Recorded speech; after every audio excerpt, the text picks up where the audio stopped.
फौज में भर्ती के हवाले से हुकूमत की नई पॉलिसी के खिलाफ कई रियासतों में पुरतशद्दुद मुजाहिरे जारी है। जगह जगह तोड़फोड़ और आतिशजनी की खबरें आ रही है। बिहार के मसूरी में भी पुरतशद्दुद एहतजाज हुआ। दोनों तरफ से फायरिंग हुई, स्टेशन पर पथराव हुआ, जीआरपी की गाड़ी में आग भी लगाई गई।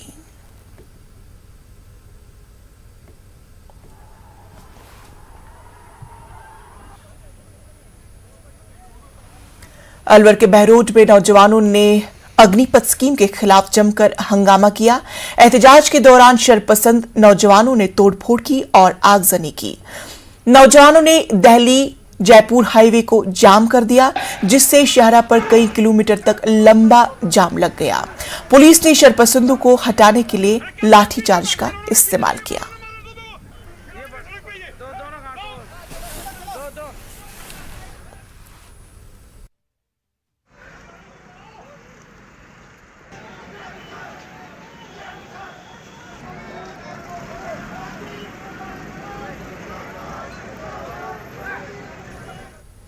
इस मुल्क में कानून सबके लिए बराबर होना चाहिए। अग्निपथ स्कीम पर मुश्तमिल नौजवानों के एहतजाज पर योगी हुकूमत क्यों तमाशाई बनी हुई है? इस तरह का सवाल एमआईएम के रुकन पार्लिमान सईद इम्तियाज जलील ने उठाया। मुल्क की मुख्तलिफ रियासतों में जारी एहतजाज के ताल्लुक से एमपी जलील का कहना है कि नौजवान की बरहमी जायज है।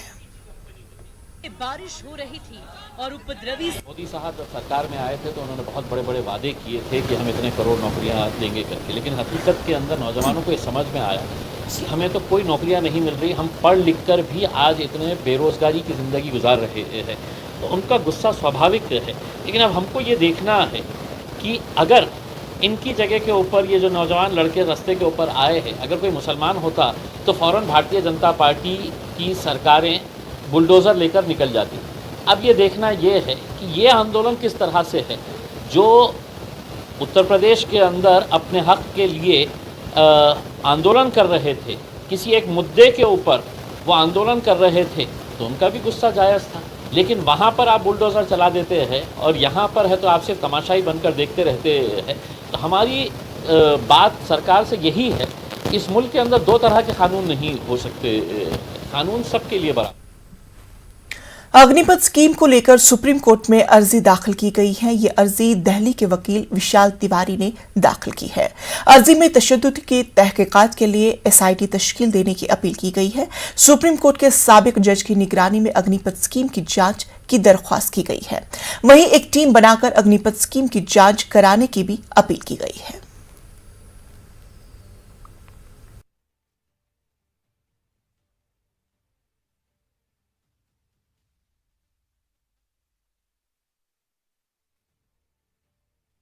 PIL ऑनरेबल सुप्रीम कोर्ट के समक्ष दाखिल की गई है, जो वर्तमान में वॉयलेंट प्रोटेस्ट चल रहे हैं अग्निपथ स्कीम के विरुद्ध। और इस वॉयलेंट प्रोटेस्ट में देखने को मिला है कि कई राज्यों में पब्लिक और प्राइवेट प्रॉपर्टी को बहुत ही ज्यादा डैमेज पहुंचाया गया है प्रोटेस्टर्स द्वारा। कई ट्रेनें जला दी गई हैं और कई तरह की प्रॉपर्टी को आग भी लगाया गया तथा तोड़फोड़ भी की गई है। तो इसके विरुद्ध PIL दाखिल की गई है कि एक स्पेशल इन्वेस्टिगेशन टीम बिठाई जाए, जो इस सब इंसिडेंट का इंक्वायरी हो, स्टेटस रिपोर्ट तुरंत कॉल की जाए और एक एक्सपर्ट कमेटी बनाई जाए honourable supreme court justice retired की अध्यक्षता में अग्निपथ स्कीम को रिलेटेड लेकर कि यह स्कीम वाकई में हमारे नेशनल इंटरेस्ट में है और जो यंग जनरेशन है उनका फ्यूचर इससे डैमेज तो नहीं हो रहा है। तो इस PIL को जात पर मबनी मर्दमशुमारी के बाद अब अग्निपथ स्कीम पर बिहार में ज़ेर इख्तिदार बीजेपी जेडीयू में इख्तलाफात खुलकर सामने आ रही है। जेडीयू इशारों में अग्निपथ स्कीम की मुखालफत करती नजर आ रही है। अग्निपथ को लेकर दोनों इत्तेहादी जमातों की लड़ाई किस हद तक जाएगी, ये तो वक्त ही बताएगा।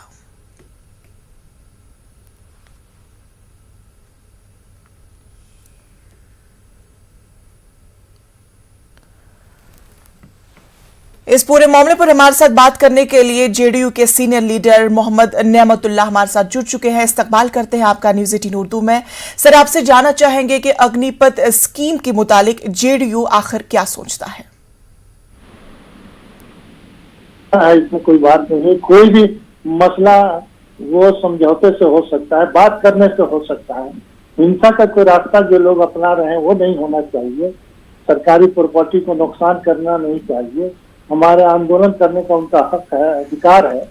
लेकिन इस तरह से जो प्रॉपर्टी है, सरकारी प्रॉपर्टी है और हिंसा का रास्ता जो अपना रहे हैं वो सरासर गलत है।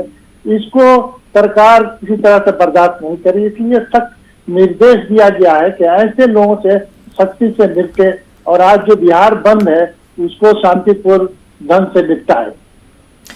जानना चाहेंगे खासतौर पर बिहार के नौजवानों में इस स्कीम को लेकर आखिर इतनी नाराजगी क्यों पाई जा रही है? देखिए, पूरे देश भर में नाराजगी है। इस तरह से सिर्फ बिहार ही में नहीं, असल में जिस तरह से पॉलिसी बनाया गया है उससे पुनर्विचार करना चाहिए सेंट्रल गवर्नमेंट को, उसको कॉन्वीनियंस लेना चाहिए और उससे वार्ता के जरिए इसको निपटारा करना चाहिए। ये सिर्फ बिहारी की बात नहीं, पूरे देश में इस तरह के वारदात हो रहे हैं। मरकज की इस स्कीम से बिहार का नौजवान खुश नहीं है, तो क्या जेडीयू मरकजी हुकूमत से इस ज़िम्न में कोई बात करेगी? देखिए, मरकज हुकूमत से जरूर इस तरह से वार्ता होगी कि भाई इसमें किसी मिलजुल बैठ कर इसमें कोई सॉल्यूशन निकालना चाहिए और बैठ के ही सॉल्यूशन निकाला जाता है। बड़े बड़े मसले का हल निकल जाते हैं बैठकर, इसलिए इसमें भी सॉल्यूशन निकलेगा, कोई इसमें दिक्कत की बात नहीं है। तो चलिए, आपका बेहद शुक्रिया मोहम्मद नेमतुल्लाह साहब हमारे साथ बात करने के लिए। आंध्र प्रदेश में कम्युनिस्ट पार्टी ने अग्निपथ स्कीम के खिलाफ एहतजाज किया है। विजयवाड़ा में सीपीएम के लीडरान और कारकुनान ने बड़ी तादाद में एहतजाज करते हुए अग्निपथ स्कीम को रद्द करने का मरकज से मुतालबा किया। पार्टी लीडरान ने इस नई स्कीम को लेकर मरकज को सख्त तनकीद का निशाना बनाया। किसी भी किस्म के पुरतशद्दुद वाकयात को रोकने के लिए विजयवाड़ा, विशाखापट्टनम, गुंटूर और तिरुपति में सिक्योरिटी के सख्त इंतजामात किए गए हैं। एहतियाती इक़दामात के तौर पर बाज़ मकामात पर कम्युनिस्ट पार्टी लीडरान और मुख्तलिफ तलबा तंजीमों के नुमाइंदों को भी पुलिस ने हिरासत में ले रखा है। रेलवे स्टेशन और बस स्टेशन के पास से गुजरने वाले अफराद पर पुलिस की गहरी नजर बनी हुई है। इसके अलावा मरकजी दफातर के पास भी भारी तादाद में पुलिस एहलकारों को तैनात किया गया है।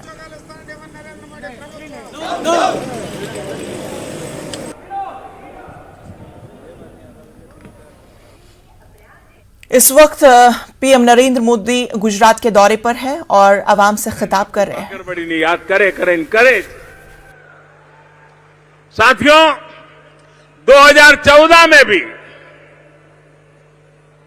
जब मैं जीवन में पहली बार लोकसभा का चुनाव लड़ रहा था, राष्ट्र सेवा के दायित्व के लिए मुझे बड़ोदरा के नवनाथ और काशी विश्वनाथ दोनों का आशीर्वाद मिला। इससे बड़ा सौभाग्य क्या हो सकता है। आज गुजरात की बहन बेटियों, उनके लिए मेरी दृष्टि से एक महत्वपूर्ण दिन है। स्वस्थ मातृत्व और स्वस्थ बचपन सुनिश्चित करने के लिए गुजरात सरकार ने आज 2 बड़ी योजनाएं शुरू की हैं।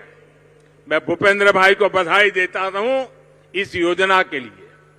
800 करोड़ रुपए की मुख्यमंत्री मातृशक्ति योजना ये सुनिश्चित करेगी कि गर्भावस्था के दौरान और मातृत्व के शुरुआती दिनों में माता को पौष्टिक आहार मिले।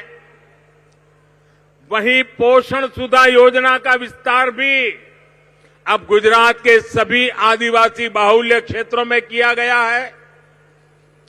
अभी मुझे 1,36,00,000 लाभार्थी बहन, 1.25 करोड़ से भी ज्यादा बहनें, उनके लिए 118 करोड़ रुपए से अधिक वितरित करने का अवसर मिला। आप विचार करो, 1.25 करोड़ करता વધારે बहनों અને लगभग 125 करोड़ रुपया। ब्रेक के बाद इस्तकबाल। जम्मू कश्मीर यूथ कांग्रेस के लीडर और कारकुनान ने आज जम्मू में अग्निपथ स्कीम के खिलाफ एहतजाज किया। ये लोग मुतनाज़ा स्कीम को वापस लेने का मुतालबा कर रहे थे। मुजाहिरीन का कहना था कि ये स्कीम मुल्क के उन नौजवानों के मुफादात के खिलाफ है जो मुसल्लह अफवाज में शामिल होना चाहते हैं। एहतजाजियों के मुताबिक मुल्क के मुख्तलिफ हिस्सों में इस स्कीम के खिलाफ नौजवानों की तरफ से एहतजाज हो रहा है और नौजवानों की तरफ से स्कीम की मुखालफत से हुकूमत की आंखें खुल जानी चाहिए थी। उन्होंने कहा कि हुकूमत अग्निपथ स्कीम से फौरी दस्तबरदार हो जाती तो बेहतर होगा। इसी दौरान कांग्रेस के उन लीडरों ने कहा कि मुल्क की कुछ रियासतों में कुछ शरारती अनासर की वजह से अवामी इमलाक को नुकसान पहुंचाना काबिल मजम्मत है। स्कीम के तहत अगर 4 लाख भर्तियां होती हैं तो 4 साल बाद 3 लाख बेरोजगार हो जाएंगे वो युवा। तो वो 3 लाख बेरोजगार कहां जाएंगे? उसके खिलाफ यही कारण है। भारत के जो युवा हैं उनको अपना भविष्य अंधकार में दिख रहा है और वो प्रोटेस्ट कर रहे हैं लगातार इसके खिलाफ। और यूथ कांग्रेस NSU भी इसके खिलाफ आज हम प्रोटेस्ट कर रहे हैं और हम खड़े हैं उन युवाओं के साथ और हम आग्रह करते हैं केंद्र सरकार से कि ये जो अग्निपथ स्कीम है इसको वापस लिया जाए। ये युवाओं के खिलाफ है और भारतीय आर्मी के स्वाभिमान को भी ठेस ना पहुंचे। वहां भी कोई बिल्कुल स्टेबिलिटी जो है इंडियन आर्मी की खराब ना हो, इसलिए आप ऐसी स्कीम लाएं जिससे इंडियन आर्मी को भी स्ट्रेंथ मिले। पूरे देश का युवा क्रोश में है और जो ये ट्रेनें वगैरह चलाई जा रही है हम इसके हक में नहीं। हम डिमांड करते हैं, उनसे दरख्वास्त करते हैं कि ये देश की प्रॉपर्टी है, इसको न तोड़ें ना आग लगाएं। ये निकम्मे नेताओं की करतूत है, भारतीय जनता पार्टी के भ्रष्ट नेताओं की करतूत है। आने वाले टाइम में उनको सही जवाब दिया जाएगा। पंडित पीएम पैकेज मुलाजमीन की एक बड़ी तादाद ने आज जम्मू में रिलीफ कमिश्नर के दफ्तर के सामने एहतजाज जारी रखा। ये मुलाजमीन हुकूमत से मुतालबा कर रहे हैं कि वादी कश्मीर में मौजूद गैर महफूज माहौल के तनाजुर में उनकी मुलाजमतें वादी कश्मीर से जम्मू मुंतकिल की जाए। एहतजाजी मुलाजमीन का कहना है कि वो वादी कश्मीर में मजीद काम नहीं कर सकते क्योंकि वहां अकलियतों समेत कोई भी अमन पसंद शख्स अपने आप को महफूज महसूस नहीं कर रहा है। उनका कहना है कि टारगेट किलिंग का सिलसिला जारी है, इसीलिए वो खौफ के मारे जम्मू माइग्रेट कर गए हैं। उन्होंने LG इंतजामिया पर जोर दिया कि वो उनके मुतालबात पर इंसानी हमदर्दी की बुनियाद पर गौर करे और वादी कश्मीर के हालात मुकम्मल तौर पर मामूल पर आने तक उन्हें कश्मीर से बाहर महफूज मकामात पर मुंतकिल करे।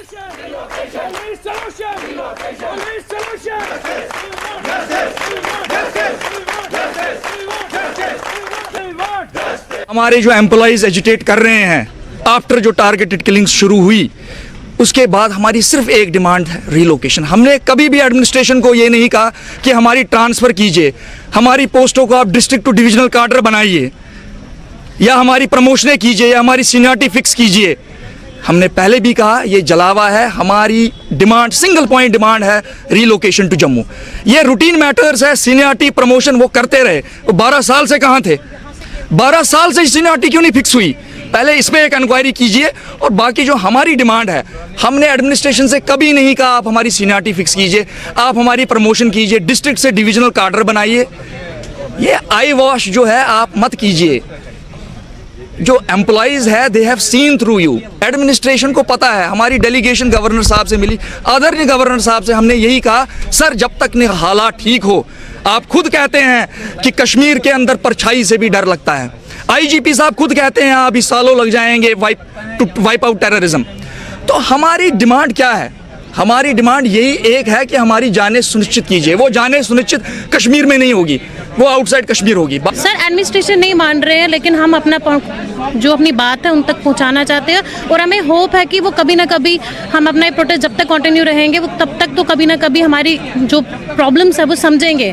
क्योंकि ये ऐसा नहीं है कि वो हमें सिक्योरिटी दे रहे हैं तो हम बाहर तक जा रहे हैं, मतलब ऑफिस जा रहे हैं वहाँ तक सिक्योरिटी दे रहे हैं। हमें दूध लाने जाना है, दही लाने जाना है, बहुत सारी चीज़ें। हमारे छोटे बच्चे उनको स्कूल जाना है तो उनको तो करना ही करना है। ये कि उन्हें हमारे लिए रिलोकेशन जो हम ये नहीं कह रहे हमें जम्मू ला के रख दो, हम ये कह रहे हैं किसी भी सेफर प्लेस पे हमें वो रिलोकेट करें, लेकिन कश्मीर से बाहर।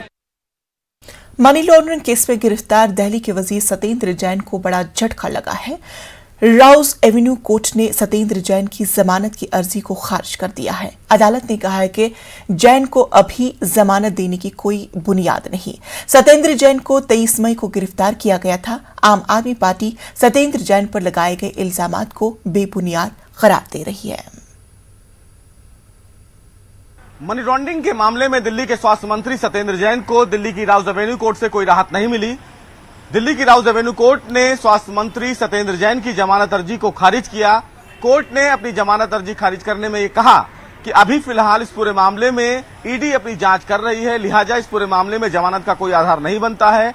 अब फिलहाल इस पूरे मामले में सत्येंद्र जैन को दिल्ली हाईकोर्ट में अर्जी दाखिल करना होगा। हालांकि उनके वकील के मुताबिक वो जल्द ही दिल्ली हाईकोर्ट का रुख कर राउज एवेन्यू कोर्ट के इस आदेश को चुनौती देंगे। लेकिन जिस उम्मीद से फिलहाल राउज एवेन्यू कोर्ट में जमानत अर्जी सत्येंद्र जैन के द्वारा दाखिल की गई थी, वो उम्मीद फिलहाल पूरी नहीं हुई और राउज एवेन्यू कोर्ट से स्वास्थ्य मंत्री सत्येंद्र जैन को एक बड़ा झटका लगा है। कैमरामैन नागेंद्र के साथ सुशील पांडे, न्यूज 18 दिल्ली। मुंबई से भी आजमीनी हज की परवाज का सिलसिला शुरू हो चुका है। मुंबई एम्बार्केशन पॉइंट से आजमीनी हज का पहला काफिला रात 2:05 पर जिद्दा के लिए रवाना हुआ। इस काफिले में तकरीबन 410 आजमीन हैं। काबीनी वजीर और मुंबई शहर के गार्डियन मिनिस्टर असलम शेख ने इस मौके पर मुंबई एम्बार्केशन पॉइंट पर आजमीनी हज से मुलाकात की और उन्हें सफर हज की मुबारकबाद देते हुए विदा किया।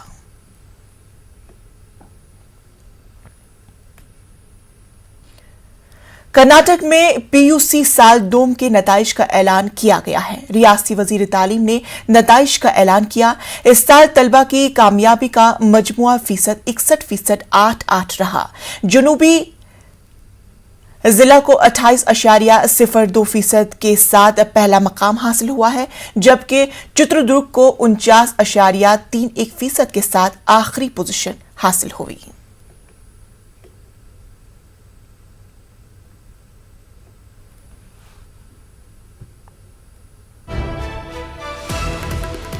यूपी बोर्ड के नताइज का ऐलान किया जा चुका है। 10वीं बोर्ड के इम्तिहान का नतीजा जारी। बोर्ड इम्तिहान में 25 लाख से जायद तलबा व तालिबात हुए थे शामिल। इंटरमीडिएट के नताइज का 4 बजे होगा ऐलान। बड़ी खबर यूपी बोर्ड के नताइज के ऐलान के ताल्लुक से 10वीं बोर्ड के इम्तिहान का नतीजा जारी किया गया है। बोर्ड इम्तिहान में 25 लाख से जायद तलबा व तालिबात हुए थे शामिल। इंटरमीडिएट के नताइज का 4 बजे ऐलान होगा। तलबा के लिए बड़ी खबर, यूपी बोर्ड के नताइज का ऐलान हो चुका है। 10वीं बोर्ड के इम्तिहान का नताइज अब आ चुके हैं। बोर्ड इम्तिहान में 25 लाख से जायद तलबा व तालिबात। छात्राओं को भी पुनः हमारी हार्दिक शुभकामनाएं।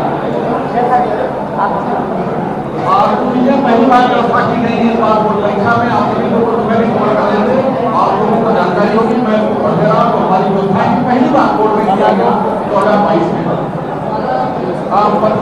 परीक्षाएं पूर्णतः नकल विहीन कराए जाने के उद्देश्य से परीक्षा केंद्रों का टेलीकॉम के माध्यम से परीक्षण करने से 2,98,638 वॉइस रिकॉर्डर कैमरे लगाए गए तथा प्रत्येक केंद्र पर router and high speed internet की व्यवस्था करी गई।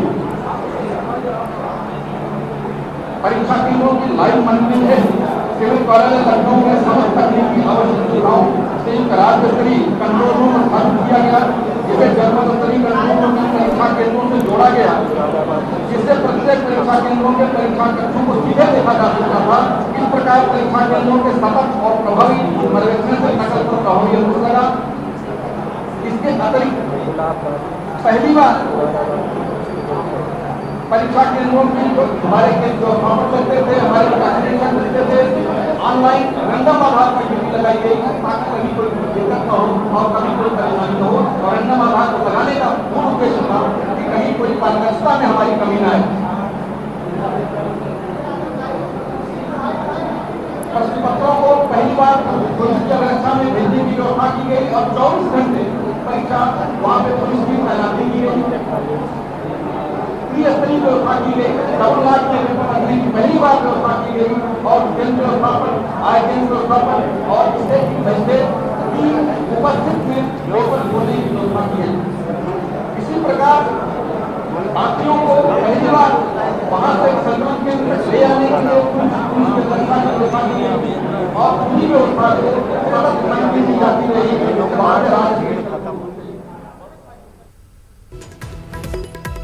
तो नाज़रीन, आपको बता दें कि यूपी बोर्ड के नताइज का ऐलान हो चुका है। 10वीं बोर्ड के इम्तिहान का नताइज जारी किया गया है। बोर्ड इम्तिहान में 25 लाख से जायद तलबा व तालिबात शामिल हुए थे। इंटरमीडिएट के नताइज का 4 बजे ऐलान होगा।